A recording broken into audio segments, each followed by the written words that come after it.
hình nộm con người nữa. Mình chỉ tới đây review qua thôi chứ mình không có động chạm và ảnh hưởng gì hết nha. Đi lọt qua khe đá này xong lại lọt qua khe đá khác. Nó giống như kiểu là mình đang đi trong cái khung cảnh phim Tôn Ngộ Không ấy, nó sướng lắm. Nghe cái rét mà phát ngọt như mía đường quý vị. Quý vị biết vì sao là bà con lại làm như thế không? Bởi vì là ở trên này thì diện tích đá ơi là đá. Đây, xuống này là một cái vực thẳm sâu tít một hơi xuống dưới kia. Toàn bộ ông đã ngăn nó bằng cái lưới mắt cá B40 này. Vừa là ngăn cản gia súc, vừa là mang lại cái sự an toàn cho ông bà già sinh sống. Ông cho con hỏi một điều như thế này. Những cái lớp già của ông ngày xưa ấy, đa số là lấy nhiều vợ. Khi mà bà không có con thì tại sao ông lại không đi kiếm vợ bé cho mình để mình sinh con? Thông qua hình ảnh vệ tinh, Cú Đúc TV vô tình phát hiện một mái nhà nằm ẩn mình dưới những tán cây xanh rờn như trong hình.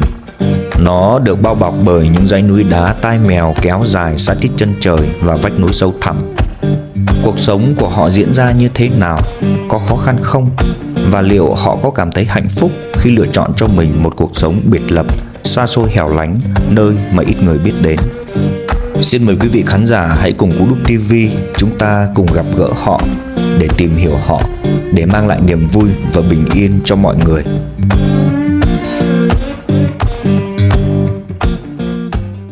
Cú Đúc TV, kênh khám phá cuộc sống mới được thành lập. Rất mong được sự ủng hộ đông đảo của quý vị khán giả. Nếu thấy kênh hay, xin quý vị đừng tiếc thả cho Cú Đúc một nút like, đăng ký kênh, chia sẻ và ấn nút chuông để đón nhận những video mới nhất, thú vị nhất của kênh. Xin cảm ơn. Quý vị thân mến, để đi tới cái hoàn cảnh gia đình biệt lập của ông bà cụ này là chúng ta phải đi qua những cung đường như thế này. Đối diện Cú Đúc TV đó là một cái không gian hết sức đẹp đẽ. Hiện tại mình đang có mặt ở chợ Tình Khâu Vai nha quý vị. Chợ Tình Khâu Vai nó nằm phía bên trên này. Còn đi ngược xuống như này thì chúng ta qua một cái mảng núi đá to. Ở bên trên kia thì họ có cái quẩy tấu, rồi có cái khèn. Đây là cái đặc trưng văn hóa của anh em người Mông mình trên này nhá. Rồi chúng ta đi tiếp. Hiện tại trời đang rất nắng quý vị. Ở trên này thời tiết nó lạ lắm. Hiện tại bây giờ đang nắng nhưng mà có thể là 2-3 tiếng sau thì trời nó lại đổ mưa xuống. Cái sự độc lạ này nó không chỉ dừng ở thời tiết cảnh quan mà nó còn lan tỏa sang cả con người. Hoàn cảnh của ông bà cụ này cũng hết sức đặc biệt và độc lạ nhé quý vị. Xin mời quý vị hãy theo chân Cú Đúc TV để chúng ta vào sâu bên trong. Chúng ta trải nghiệm cái gia đình biệt lập của ông bà cụ này.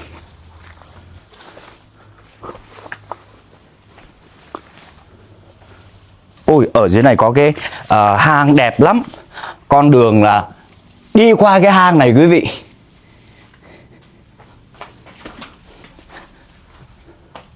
Ui. Ở trong hang này nó có cái gì kiểu là người ta thờ cúng cái gì.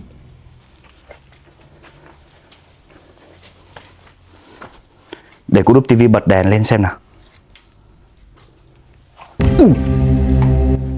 Có bàn thờ.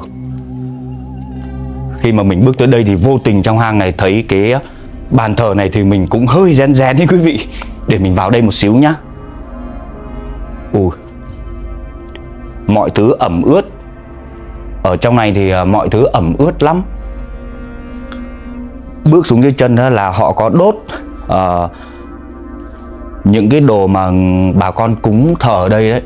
Cái bàn thờ là nằm ở đây.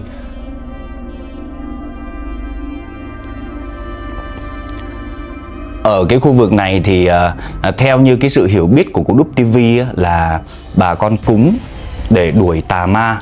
Sau khi bà con thờ cúng ở gia đình của mình ấy, thì bà con kiểu là mang những cái gì sau khi cúng ra để ở ngoài này, để mà dạng như trấn yểm ở ngoài này ấy quý vị. Ôi, những cái nhú đá này đẹp lắm. Ở đây thì bà con có xếp cái mặt bằng đá như thế này. Đấy. Còn phía bên trên này là một cái hang thành hình vòm lên đó quý vị. Đấy, một hình vòm lên như thế này. Ui, đẹp lắm. Vô đây nó mát rượi luôn. Ui. Sâu bên trong kia vẫn còn có những cái hình nộm con người nữa quý vị. Thôi mình ra đi.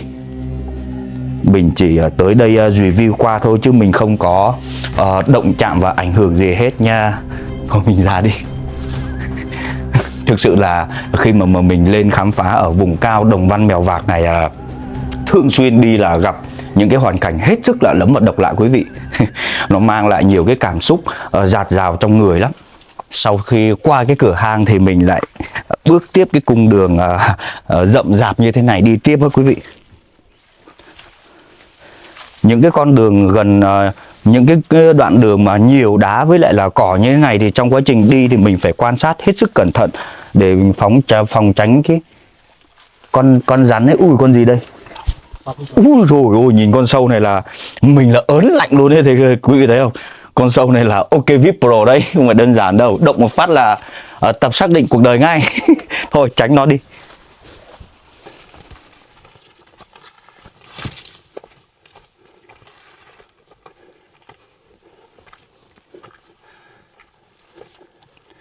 Ở khu vực Pó. Để mình hỏi bà xem. Bà đang làm gì? Con ta tao con gì? Tụi bố lo bê mà cho tụi bố mà quá chi nè. Bà bảo bà già bà xấu rồi, nói chuyện với bà làm cái gì? Tụi bố lo này, tụi bố lo bố tụi chỉ trong này chọc đau thì đã đau tả trong tụi. Bà bảo bà già rồi, cái tóc của bà trắng xóa rồi nên là bà cũng ngại lên hình. Bà cho con hỏi là con muốn đi tìm cái hoàn cảnh biệt lập ở dưới này, bà có biết không? Ta tỏ mùn chía nể dưới lầu nhau lúc chế từ chuôn đã nói có bao nhiêu từ. Mà u chỉ bao u nhau con nào ni ô tụi lòng nắng nhau đầu ni này. U tụi lòng nhau đầu ni mà. Thế thì chính xác bà này luôn rồi quý vị. Thế thì hôm nay con tới thăm bà nha, nó bê tuột chả có. Tôi mà nè là lâu là chỗ tụi lòng nắng dưới này chỉ mua chính trai, có thể dùng cầu trà. Ôi dồi, tự do là mỗi nghiệp bùa rồi mà. Bà cứ bảo là bà già rồi, nhưng mà mình khen bà đẹp, bà cười ngay. Bóng tà, ôi đi hay là tôi cho cao tiền này phê nè cao bóng tà là muốn tao nhớ thì muốn tao nhớ mà chơi mồ khó là nà. Bà bảo là bà già rồi, cũng may là bà đang sống, còn nếu mà may không sống thì bà đã đi rồi. Thì bà ra là sư mà. Bà đưa cháu lên nhà bà nhá, coi cho bé mùng con nên lúc chế gì mình gì. Hali à? Do cơ. Con đi nhón đầu, lúc chơi nhón đầu nè. Nhón đầu từ. Đầu ni nè. Bà bảo ở trong này, khi nãy Cú Đúc TV hiểu lầm cứ tưởng ở tít dưới này, nhưng mà nằm ở đằng sau quả núi này. Thì ni mà chỉ muốn chơi là, thì ni chỉ muốn chơi là, giờ ô tụ lò mà tiên nhón đầu ni à? Nó có cho bé mùng, do. Nhờ tới đây thì nhờ bà dẫn mình vào nhà luôn. Nè là lầu chè, dù mà mình trả bà chè thì mua hao lư nè. Con ta tao mua hao lư lo. Dù mua hao lư à? Chứ tá su là con chỉ mua hao lư con chỉ xó. Mà ô là lầu là chỉ mua mà dù yên nó mà dù muốn tên tê là lầu một chỉ ta mà dù muốn tên tê là mà tiếc lì tao ít có hao lư rồi. Bà bảo bà đang đi làm thì mình nói là muộn rồi, trưa rồi, bà không nghĩ sao bây giờ là 12 giờ trưa rồi bà vẫn đi làm, thì bà bảo là bà già rồi, bà bắt buộc phải đi làm, không làm thì không có gì ăn, bắt buộc phải đi. Thì chỉ mua mì tú mì nhỏ chứ, dù ô tụ lầu sư chứ, dù mà mặn cả, dù sư nì tuột trong xây mổ sư rồi, ô tụ mì nhỏ luôn. Bà không có con có cháu nên là hai vợ chồng bà nương tựa nhau sống và phải đi làm, không làm thì không có ăn. Ở trên này thì bà con làm hầu như là rất ít phân biệt ở giờ giấc. Anh em đồng bào thiểu số dân tộc Hờ Mông là một trong những con người rất gai góc, rất thông minh và cũng cực kỳ siêng năng trong cuộc sống quý vị. Cú Đúc TV lên khám phá vùng này toàn là đá tai mèo, nhưng mà đa số anh em trên này khi nào cũng có những cái căn nhà gọi là to cao. Cái cuộc sống của họ rất là thoải mái, gà vịt trâu bò nuôi rất nhiều. Nhưng song song với điều đó thì cũng đâu đó len lỏi vào bên trong những cái hoàn cảnh hết sức khó khăn, và đặc biệt Cú Đúc TV chuyên đi săn lùng những cái hoàn cảnh vừa độc lạ và vừa khó khăn để mình ghi lại những cái thước phim đẹp nhất và giúp đỡ họ một phần nào đó trong cái hoàn cảnh khó khăn của họ. Rồi chúng ta tiếp tục đi. Tên mục Mua mà nên là lau chè một tí tàu mà thì mình đã biết. Bà nói là bà già rồi, bà đi không được nên là tháo lì xì chẳng thở. thấy chưa, bà còn biết lo lắng cho cameraman. Bà bảo là người quay thì đi vừa lui thì cẩn thận nhá, hang đá nhiều tí ngã. Làm mama một chè dùng mi tráp bà tổng cung của chè mama một chè dùng tiền đi hôm một tới mình khó lừng lên. Bà nhà mình có cái phong cách giao tiếp rất tốt quý vị. Nhau tới đây tu vào từ mi tu. Bây nhau phun đã lúng phim. Hà lì mà chỉ nhau tới đây. Đây đó. Lông phim. Nên nhau phun lông phim tu rồi. Bà vừa hỏi là chắc các con phải tới xa lắm, thì mình trả lời bà là mình đến từ Lũng Phìn. Lũng Phìn cách đây khoảng độ 70 cây quý vị. Bà hỏi mình là các con đã đến đây lần nào chưa? Đây là lần đầu tiên các con đến. Rồi nó là thở dầu. Mà dầu như thế tôi thở dầu rất nhiều. Giờ cơ thở dầu. Quý vị nhìn thấy không? Đây là cung đường đẹp dẫn tới ngôi nhà biệt lập của hai ông bà cụ này nhé. Bao quanh ngôi nhà của ông bà là những cái hang đá tai mèo như thế này quý vị. Đi lọt qua khe đá này xong lại lọt qua khe đá khác. Nó giống như kiểu là mình đang đi trong cái khung cảnh phim Tôn Ngộ Không ấy, nó sướng lắm. Nói thật, ví dụ mà Cô Đúc TV mà bước qua đây vào buổi đêm thì có lẽ là cũng rén rén đấy. Khi mà đi qua một khe đá thì mở ngay trong trước mắt chúng ta là một cái khu vực đá hoành tráng như thế này quý vị, sướng lắm.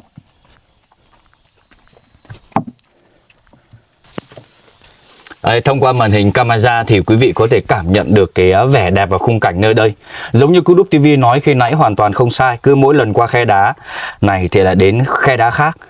Trước khi kết thúc khe đá này thì mở sang một cái vùng mới. Đó là một cái không gian bao la như thế này quý vị. Ôi rồi từ trên này nhìn xuống là một cái vực thẳm sâu xuống dưới kia. Nhìn rất là hoành tráng. Từ đây Cô Đúc TV đã nhìn thấy ngôi nhà biệt lập của hai ông bà nằm treo trên vách đá như thế này. Rồi chúng ta tiếp tục đi vào sâu bên trong. Tới đây thì mình nghe thấy chó sủa rồi đấy. Trên này nó lạ lắm quý vị. Bà con anh em ở trên này có cái cuộc sống nó vừa lạ vừa thú vị và vừa bí ẩn trong đấy. Rất xứng đáng để chúng ta đi vào sâu bên trong, chúng ta bầu bạn, chúng ta chia sẻ và chúng ta hỗ trợ họ một phần quà nào đó yêu thương của những người may mắn như Cô Đúc TV.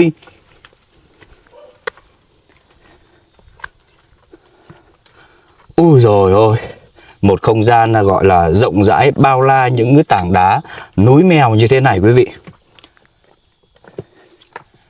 Ở đây bà có trồng chuối này.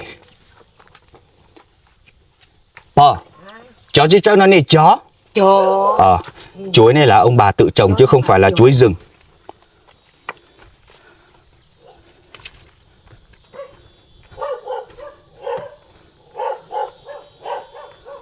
Dạ, khảo cho phốt người là kê gì rồi, cho phốt người kê đó.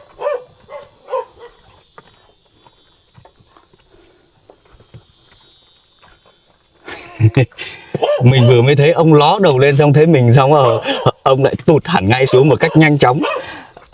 Cái cảnh đó khiến cho mình cảm nhận như ông là một người hết sức nhanh nhẹn và lanh lợi nha quý vị. Ui, chó này dữ ấy quý vị. Chào ông nhá. Nhó chế giờ. Nhó rồng nữa. Cháu đến từ kênh Cô Đúc TV khám phá cuộc sống. Hôm nay cháu tới thăm gia đình. Cú là thay đô mình gì đó này thả lúa mình gì giờ tao cười ông rất hoan nghênh và đồng ý. Ôi nhìn ông như mình trắng trẻo đẹp trai vậy, sẽ có dùng dầu trào rồi dùng dầu trào nhìn ông đẹp trai lắm quý vị. Ông cũng đẹp trai và bà cũng xinh gái. Cô Đức TV nói như thế này hoàn toàn không sai. Đằng sau cái sự đẹp trai đó đẹp lắm quý vị. Thế thì mình xuống nhà một tí nhỉ.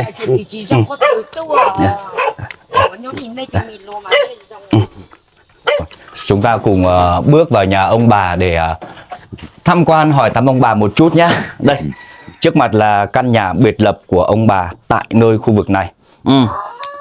Con xin phép được quay sơ qua ngôi nhà của ông nhá. Cú thầy có lúc chế mình gì vậy? Thay tâm à? Ông ok đồng ý rồi, chúng ta đi vào công việc chính. Ôi, khi mà bước lên đây ấy, thì quý vị có thể nhìn thấy là nhà nào cũng có một cái lò như thế này và những cái chảo to như thế này để mình nấu cám nhá. Đây là cám. Đó nó là không vua bây giờ. Không vua. Không vua. Giờ con đó có muối cũng đó có thả luôn. Ông đi cùng trong với cháu một xíu rồi cháu đi tới đâu cháu hỏi ông nhá. Đây là cái chạn bát của ông quý vị. Từ rất lâu rồi Cú Đúc TV chưa thấy một cái chạn bát mang phong cách cổ như thế này. Ngày xưa Cú Đúc TV nhỏ đã từng nhìn qua, nhưng mà 30 năm nay rồi lên đây thì mới thấy được cái chạn bát này. Gợi nhớ lại ngày xưa cuộc sống Cú Đúc TV nhé. Ngày xưa Cú Đúc TV đã từng sử dụng cái chạn bằng gỗ như thế này đấy. Nó nhìn nó thô sơ mộc mạc nhưng mà rất ấm cúng. Ở ngoài trên này thì có những cái bát nhựa ăn cơm. Cuộc sống đời thường của bà con diễn ra như thế này thôi. Vô trong này thì hoàn toàn không có gì quý giá. Cái đầu tiên đập vào mắt đó chính là những cái dụng cụ để mình nấu ăn hàng ngày. Đợt này đang chỉ cái này cái gì ông? Nó chùa mỏ. Cái này là cái đồ mèn mén ấy, đồ mèn mén. Đấy. Rồi, chúng ta tiến nhẹ qua bên này. Đây là rau à? Rau cho bò. Rau cho bò đúng không? Ông nói được tiếng phổ thông à? Ông nói được nhiều không? Ông nói được nhiều không? Không nghe. Không. Ông nhà mình không nói được tiếng phổ thông nhiều. Đây, cái này cực kỳ quý đây. Giống như quý vị nhìn thấy, đây là con dao cắt cỏ. Ngày xưa đồng bào anh em người Mông mình là luôn luôn sử dụng cái con dao truyền thống này để cắt cỏ cho bò hoặc là cắt cỏ cho ngựa nhá. Đây, bỏ ra ngoài này một xíu. Đấy. Hình thức cắt cỏ cho ngựa hoặc là cho bò là nó diễn ra như thế này nha quý vị. Cần hai người, một người là cầm dao phay xuống thế này rồi dơ lên này, đấy, một người là đấy, sau khi dơ ra phát là ông nhét vào, đấy, đấy, cứ như thế thôi, đấy. Ui rồi cái âm thanh nó phát ra ngọt thật đấy. Nghe cái rét mà phát ngọt như mía đường quý vị. Đấy, và anh em dưới xuôi thấy cuộc sống của bà con anh em người Mông mình trên này nó phong phú và đa dạng và nó lạ lùng chưa? Ui rồi ôi, đấy, mình cứ thế mà cắt thôi. Rồi, ok. Vâng, con cảm ơn ông nhá. Mình mô tả lại. Rồi mình đây, để con xách vào cho ông, cái này cũng hơi nặng phết đấy. Rồi. Mình tiến ra ngoài này một xíu nhỉ. Đây là cái giường của ông. Đợt nó giống như lúc chạp pư đó. Lúc chạp pư này. Giờ này ở lệnh pư nữa nó. Đây là đây là cái giường hạnh phúc của ông bà già. Nó chỉ vòn vẹn dài tầm một mét hơn ấy. Nói chung là đủ hai người ấm cúng để mình hâm nóng tình yêu trong đấy. Ôi, khi mà bước xuống đây thì chúng ta thấy một cái vực sâu thẳm xuống như thế này. Quý vị thấy lạ không? Ra ngoài cửa chính thì ông nhà mình thiết kế luôn cái chuồng lợn ở ngay bên cạnh này. Cái môi trường này là hết sức độc lạ nhá. Quý vị biết vì sao là bà con lại làm như thế không? Bởi vì là ở trên này thì diện tích đá ơi là đá, 90% là đá. Cho nên là bà con luôn luôn tận dụng những cái khe hở nào là bà con ứng dụng ngay. Áp dụng những cái chuồng trại để mình nuôi vật nuôi trong đấy. Đây là cái minh chứng cho điều đó. Rồi chúng ta tiến nhẹ qua cánh trái này. Đây, xuống đây cũng là một cái không gian hết sức là khá rộng thoải mái này. Cái không gian này là để ông nuôi gà. Ui rồi, ông nuôi được gà nhiều phết. Gà bên kia là gà Mông đen. Đấy. Ôi, ông bà già có tuổi mà ông bà già rất siêng nhá. Đàn gà con nào bự chả bá con đó luôn. Đấy, xuống dưới này là một cái vực thẳm như thế này quý vị. Đấy, xuống này là một cái vực thẳm sâu tích một hơi xuống dưới kia. Toàn bộ ông đã ngăn nó bằng cái lưới mắt cá B40 này. Vừa là ngăn cản gia súc, vừa là mang lại cái sự an toàn cho ông bà già sinh sống. Ngoài chăn nuôi những con lợn, những con gà thì ông bà có nuôi cho mình 3 con bò quý vị. Ui rồi ôi, ông bà có tuổi rồi mà không hiểu sao ông vẫn có thể nuôi được những con bò béo mập như thế này. Ở trên này cỏ không có. Một tí nữa mình sẽ hỏi ông bà xem ông bà nuôi bằng hình thức gì. Đây, mình tiến nhẹ qua bên này. Ở đây thì ông bà còn nuôi cho mình những chú ngỗng nha quý vị. Đây, những con ngỗng này. Ôi rồi ông bà, vật nuôi của ông bà hết sức đa dạng và phong phú đấy. Bây giờ mình qua cánh hậu này để xem nhà cửa ông như thế nào nhá. Nhà ông thì có 3 cửa, một cửa chính, 2 cửa phụ. Cửa này là cửa ra bên hông. Để xem cái cơ ngơi của ông như thế nào. Ui rồi, bước ra đây thì đập vào mắt của Đúc TV là một cái tẹt to tướng như thế này. Ở trên này là rất hiếm khi bà con nào có một cái tẹt to bự chà bá như thế này để chứa nước nha quý vị nhé. Nhưng mà ông bà đã tự sắm cho mình một cái tẹt to như thế này. Lưu thông nó lò lên để nó ui chả có thủ tàu lon để nó. Nước này à, mà nhìn thấy mà có bé tua À, ừ. mình vừa hỏi ông là cái này to như thế này thì làm sao mình vận chuyển vào đây được, thì ông bảo là mình gùi từ từ. Dạ. Ui chả có é lại. Có tu bay thế mà có bé tua. Ừ. Có tú. Ni có tu xin ra tu. Tức là ông nhờ đứa con của em của ông, tức là con chú ấy, là gùi vào đây quý vị. Ôi ok nhỉ. Đây đây. Khi mà mình nhìn thấy con gà cảnh nhốt chuồng như thế này là mình biết ngay là ông có cái khối óc hết sức phong phú. Ê, ngoài vật nuôi chính thì ông còn nuôi một con gà cảnh cho mình nha. Đẹp ơi là đẹp, ông đã nhốt chuồng như thế này quý vị. Ê, khung cảnh thực sự là rất ok đấy. Ái già, ở dưới này mình còn thấy nhô lên một cái mái tranh nhỏ nữa, không biết là ông nuôi gì. Ở dưới này ông nuôi cái gì mà cháu thấy có một cái mái tranh nhỏ nhỏ lên coi dùng ăn chi? Bua. Bua thế? Ừ, dùng bua hao đi. Ông nuôi cả lợn nữa quý vị. Mua một chuồng. Đây. Ở trên này thì hoàn toàn không được đi đường bằng đâu quý vị. Cứ mở mắt đập vào chân là chỉ có xuống dốc hoặc là lên dốc thôi. Lên dốc và xuống dốc cũng không phải là đường đất, mà là những cái đoạn đường toàn đá gồ ghề như thế này. Mình phải bước từng bước.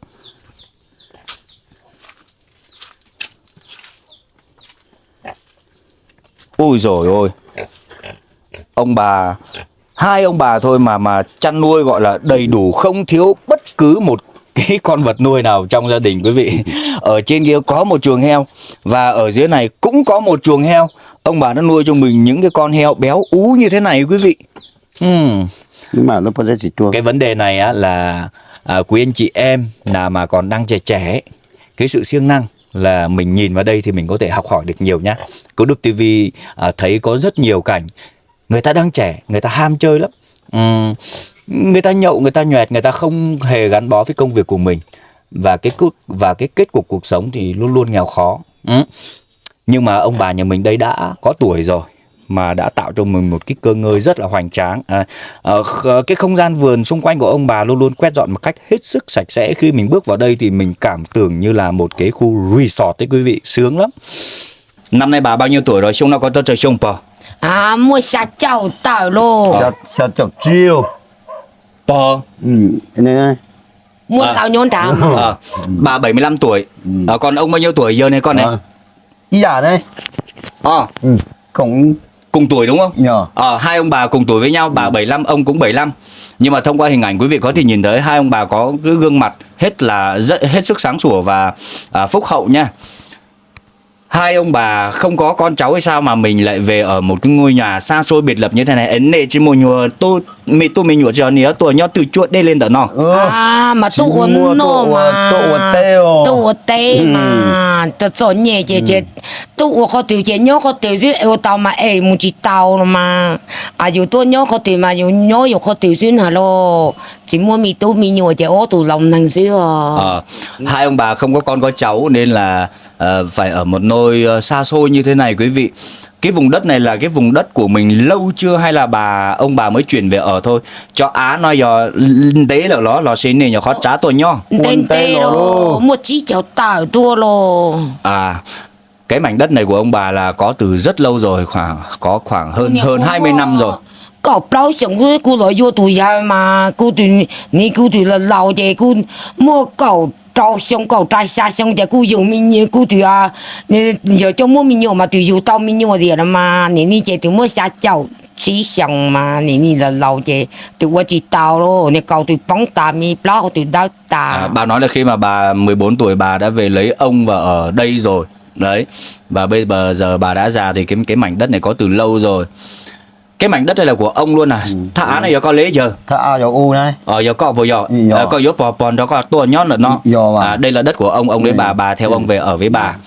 Tại sao hai ông bà đến với nhau từ rất trẻ rồi mình lại không có con? Vì mẹ tư si dúa thổ con mẹ có plot xuống vị lấy chán nè chỉ mua nhuần à? mà giờ thì yêu chỉ mua yêu nè thọ bây cho lòng nâng mà mua xíu cho lòng nâng mua ít tụ cứ cậu mua xíu cho nè thọ nè cho lòng mà thành niệm như thế nè chỉ bao là thọ bây cho lòng mà mẹ xí cả yêu hát chừng na yêu mi tiền từng hoặc sao na tiền là tụi tôi hay yêu lại rồi mà. Bà có trả lời là bà chỉ biết là bà không có con thôi. Ngày xưa bà đang bé bé thì ông đã tới lấy bà rồi. Trong khi đó bà đang mặc những cái bộ váy sặc sỡ kiểu mới chập chững thiếu nữ thôi thì ông thấy là ông đã rước bà về rồi. Thế thì ngày xưa hai ông bà đến với nhau có đến bằng tình yêu hay không, hay là ông thấy bà đẹp rồi ông tới rước bà về thôi? Thậm gió nếu tôi suy yếu bởi cho cái lúc là chỉ có bỏ rong gầu có chơi lấy tua chắp bỏ sư. ô Thôi nè gì mà mua hậu cho tre lò à? này một cho này lò đây này Thì tao cho lòng một chỗ hậu tre xíu à. Ngày xưa á quý vị, ngày xưa ở trên này á là bố của ông đi rước bà về cho ông thôi. Trước đó là hai ông bà hoàn toàn không đến với nhau bằng tình yêu. Đấy, nó là như thế cơ. Thường thường nếu như mình mà đến với nhau không phải đến vì tình yêu thì khi mà rước bà về rồi thì mình làm sao có thể yêu nhau được. Pe si dúa giờ cho cái lũ thì lấy giờ chỉnh chính. Thằng gió nè si dúa nè chỉ một cho cái lũ bây giờ ca lò trâu cọ sứ lên đỡ mẹ nè qua cha si lũ tàu. Giờ lạ rồi nhó xíu mà tu. Bà bảo là khi mà bố mẹ cho là cho yêu rồi thì yêu lạ rồi nhó yêu ý à cho mi giàu xì gì mà. Bà nói là khi mà bố mẹ rước về rồi thì mình cứ ở vậy thôi. Ở theo kiểu là những đứa con chơi với nhau thôi quý vị. Cái hồi đó nó hay lắm. Thì ông 14 tuổi, bà cũng 14 tuổi thì nhỏ bé tí làm sao biết làm gì. Khi mà đến với nhau ấy thì cũng dạng như bạn bè chơi với nhau. Người ta sai gì thì mình làm đấy thôi. Thế thì bà đến nhà ông ở được bao lâu thì hai ông bà mới nảy sinh tình cảm và mình chung chăn gối với nhau? Nè si lò nhau ok chờ bây giờ xong này mà lên ship lúc mà lên đó bự ok. Yêu rồi chè lo rồi yêu tụi nhiệt chi bự xíu nào nó mà mi giàu ý à cho mi giàu xíu nào mà. Bà nói một cái câu chuyện hết sức hồn nhiên như này. Cho mi giàu này chè yêu rồi chè rồi sao là bự ok xíu nào mà không mi giàu xíu chỉ bao á chi này. Vâng, bà kể một câu chuyện hết sức hồn nhiên và khiến cho cameraman phải bật cười. Khi mà bà đến ấy thì bà vẫn ngủ với chồng của bà. Bà ngủ với chồng của bà như những đứa con thơ ngủ với nhau quý vị. Đấy, nó hồn nhiên như vậy ấy. Cái thời đó thì chắc là chưa biết câu chuyện người lớn là nó như thế nào đâu. Tới ngủ với nhau, những đứa trẻ đi chơi về, nhưng như những đứa trẻ chăn trâu về thì mình ngủ với nhau vậy thôi. Hai ông bà không có con, cái nguyên nhân là do ông hay là do bà? Nè chỉ mùa mi nhụa do vị giờ chỉ mùa là chỉ vị có chỉ mùa. Chè vì sao đào chỉ mùa à? Sao đó tú? Chè sao đào vì sao đào chỉ mùa à? Bà chắc là do cả hai người. Theo như bà chia sẻ thì mình cũng công nhận điều đó, bởi vì là cái thời đó thì làm gì mà có điều kiện để mà đi tới bác sĩ để mình khám, đúng không? Thì mình chỉ biết là không có thôi. Cái này thì mình đổ lỗi cho ai không được thì tốt nhất là mình đổ lỗi cho cả hai người để nó công bằng văn minh trong đấy. Ông bà không có con, tại sao ông bà lại không đi kiếm những đứa con ở bên ngoài là mình nhận làm con nuôi? Nè chỉ muốn mi tu mi nhựa ôi chán nè họ chỉ muốn chia ít tu mi tu lòn trò nhỏ. Ôi giờ tức rồi mà là cho rồi mà nó hay dù cho lòng nâng mà dù chi dù chè là mà nó chỉ can rồi dù nhớ nè. Dù tao mà thế lì nè dù mà là hay anh chơi dù hay mình chỉ là sẽ cả là chè là mà là chỉ thôi dù nhớ nè. Bà có chia sẻ rằng là nếu như mình đi nhận con nuôi về thì đôi khi trong cái công việc hàng ngày thì mình có những cái lời nặng, lời ra tiếng vào, thì đôi khi những đứa con nó lớn lên thì họ lại thấy phật lòng và họ lại bỏ đi. Thì tốt nhất là mình nên nuôi những đứa con mà mình sinh ra quý vị. Ông bà nhận thức điều đó nên là quyết định không nhận con nuôi. Thế ông bà không có con như thế này, trong cuộc sống hàng ngày ông bà có cảm thấy vất vả và cảm thấy buồn không? Giờ này chỉ mua mi tu mi nhựa lên là nó nêu lên nêu lúc này lên là nó po mua lúc sẽ hở từ nề nó nhiều xia thế nó khứ mua cho cứ mua đi mà mua cứ ti mua mà cứ ti nhon đây đây là cú ta tỏ nông nề thì nề chỉ mua mấy tụi mình nhựa cho nề của nó chỉ xia nhờ chỉ xia tiếc cả này chỉ mua này chỉ xia chỉ lo chỉ cho trẻ xin nào mà yo bao ô li chả na chỉ bao ô li chả này buồn cũng vậy thôi và không buồn thì cũng vậy, thì tốt nhất chọn con đường không buồn. Bà có chia sẻ hàm ý là như vậy. Cháu thấy hai ông bà đã có tuổi như thế này rồi, nhưng mà hai ông bà đã xây dựng cho mình một cái cơ ngơi rất là hoành tráng tại cái khu vực núi đá biệt lập như thế này. Tại sao ông bà có thể làm được điều đó? Nè từ lâu lâu lên chế nè chỉnh ô tàu nè lúc chúa cha rong chắp lờ trâu đỡ lúc khó dễ cá chùa từ chua lên đỡ nói ô chả nè ô tàu lay thế này nè từ lâu lâu nè thì dù cái dù bua dù nhiều dù từ mà dù là dù mi tụ thế thì chưa một ô một chỗ bố cử và tiết tàu mình chỉ no thế dù lâu mà dù lâu là một tàu non mà này mà dù nhớ chơi chẳng không chứ mà dù chỉ mới mi khóa chỉ mà dù hai nhà chọn nhẹ hai nhà chỉ mua ông bà chia sẻ rằng là thì cái điều này là bắt buộc thôi, bởi vì mình nuôi những con bò rồi mình còn tận dụng phân để mà trồng ngô. Quý vị thân mến, ngô ở trên này là một cái lương thực phẩm chính quan trọng nhất của bà con ở vùng này, bởi vì là đó là những cái bữa cơm ăn hàng ngày, cho nên là bắt buộc phải trồng ngô. Mà trồng ngô thì yêu cầu có phân thì bắt buộc phải nuôi 2 đến 3 con bò để mình tích trữ được cái lượng phân để cho ngô của mình tốt. Đấy. Bên cạnh đó thì ông có chia sẻ thêm rằng là mình bắt buộc phải làm và nuôi thì đôi khi mình bán đi thì mình mới có cái đồng tiền để mình sử dụng trang trải cuộc sống hàng ngày. Đối với hai ông bà cụ già nuôi như thế này mà có một cái cơ ngơi, cái gì cũng nuôi hết, mình phải rất khâm phục hai ông bà. Có thể nói ông bà là một đại gia khu vực biệt lập này nha quý vị. Giống như trong đoạn giữa video của Đúc TV đã giới thiệu sơ qua về cái không gian, cái tài sản của hai ông bà đây, thì chúng ta có thể hiểu ngầm được là như vậy. Ông cho con hỏi một điều như thế này, những cái lớp già của ông ngày xưa ấy, đa số là lấy nhiều vợ. Là mình là người đàn ông cái thời đó ở vùng cao này mình có quyền làm cái điều đó. Khi mà bà không có con thì tại sao ông lại không đi kiếm vợ bé cho mình để mình sinh con? Giờ có sẵn nó có lên đợt no biết gì mình giá lâu thọng gió trẻ mùa chay yếu đơn đâu bò nịa nó dò có yếu bò loại bò nấm nè chỉ muốn nhiều ôi chả có chỉ muốn chiến nè mê lo dù mình nhọ đâu có yo nè lâu là thế mà nè cho yo tàu tụ bò nè cho yo xí nè chỉ yo này thầu có lúa nè, thầu có lúa chả chỉ yếu đâu tụ lúc mà ông trẻ sao ông không lấy nhiều người lấy vợ. bây giờ mong mà yo thủ sư rồi yo sẽ tàu thủ rồi thế mi mà thế yo thế trong lo thầu cho lo mà yo ít tuổi rồi lo. Ông có chia sẻ là ông là chỉ muốn lấy một người thôi quý vị. Cái này theo như của Đúc TV xét thấy ông là một người rất chuẩn mực. Nếu mà xét về chuẩn mực đạo đức hôn nhân ấy, cái sự chung thủy là một con đường dẫn tới đỉnh cao của hạnh phúc lứa đôi, là một cái mũi tên sắc bén để bảo vệ cái sự hạnh phúc đó. Ông đã làm được điều đó. Chính vì vậy tới ngày hôm nay hai ông bà đã gắn kết với nhau và đã xây dựng cho mình một cái nền tảng kinh tế hết sức vững chắc tại một nơi biệt lập xa xôi tách biệt với thế giới như thế này. Đây là một điều rất đáng quý trong cuộc sống và mình rất tôn trọng ông. Ngoài cái sự tôn trọng nó còn vượt qua đó là sự trân trọng nữa. Cháu thấy ông bà nuôi nhiều gà như thế này thì thi thoảng ông bà có tự mổ gà để cải thiện bữa ăn của mình không? Có cú bỏ nè dục cái nón đầu lên nói cha xin nè lên nè bộ tua cái trâu nè ở tủ lầu nọ. Ồ, nhỏ chỉ cá lò mà tôi mi tù mi tù no đấy nè. Ôi này mà rong cha rồi. Dù lẩu là chỉ cá lò chỉ nhỏ thì mua mà dù chỉ tôi mi tù nó mi tầng thế này. Ông bảo là thi thoảng thì mình cảm giác nhạt miệng thì mình vẫn mổ một con để hai ông bà ăn.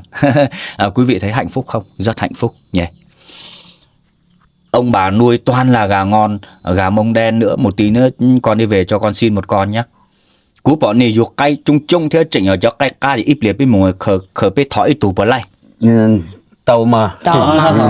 Ông bà gật đầu đồng ý luôn quý vị. Ui rồi ôi. Cái điều này thì cô Đúc TV phải nhắm mắt lại để mình cảm nhận và mình chia sẻ với quý vị khán giả như thế này. Khi mà mình về lên những cái vùng hoàn cảnh xa xôi, những cái hoàn cảnh đồng bào anh em dân tộc thiểu số thế này, họ rất tốt bụng nha quý vị. Cái sự tốt bụng của họ lan tỏa ra rất là xa xôi. mình xin bất cứ một cái gì dù có giá trị hay không, bà con vẫn luôn luôn gật đầu và đồng ý. Những con gà mông to có thể lên đến 3-4 kg này mình xin, ông bà vẫn gật đầu ngay, không cần lưỡng lự một điều gì hết.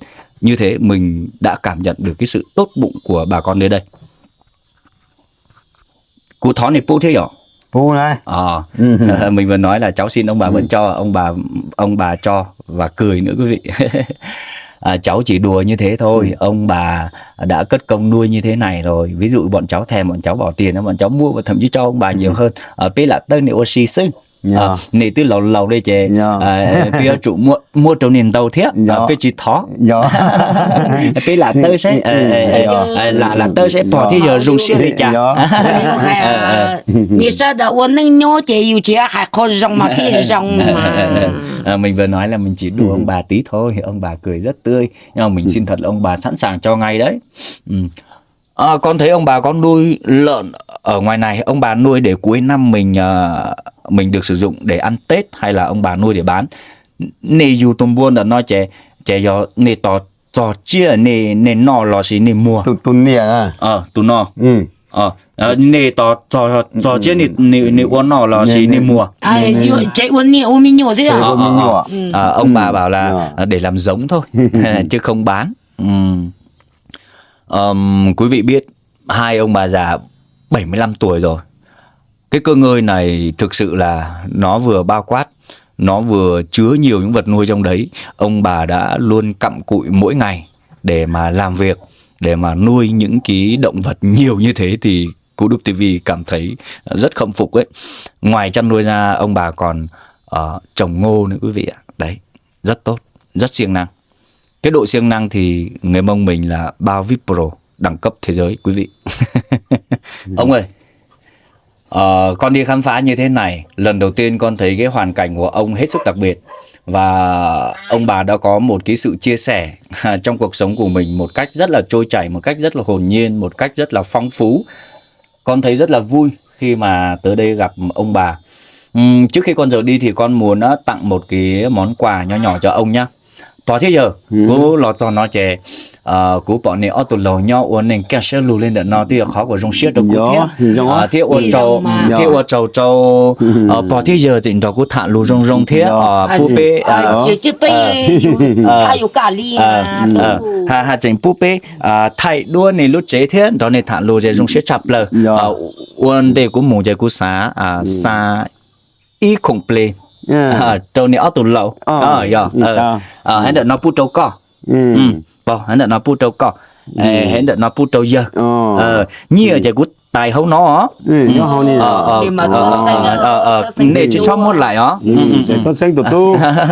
Ông bà cảm ơn mình nhiều quý vị ạ.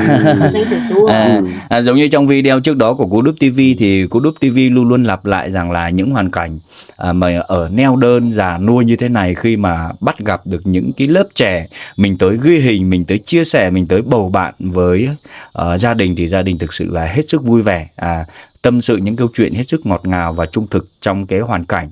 Điều này đã để lại rất nhiều ấn tượng đẹp trong Cú Đúc TV. Có lẽ là mình xin kết thúc video tại đây và hẹn gặp lại quý vị trong những video thú vị lần sau nhé. Xin chúc quý vị luôn tràn đầy sức khỏe và đạt niềm vui trong cuộc sống.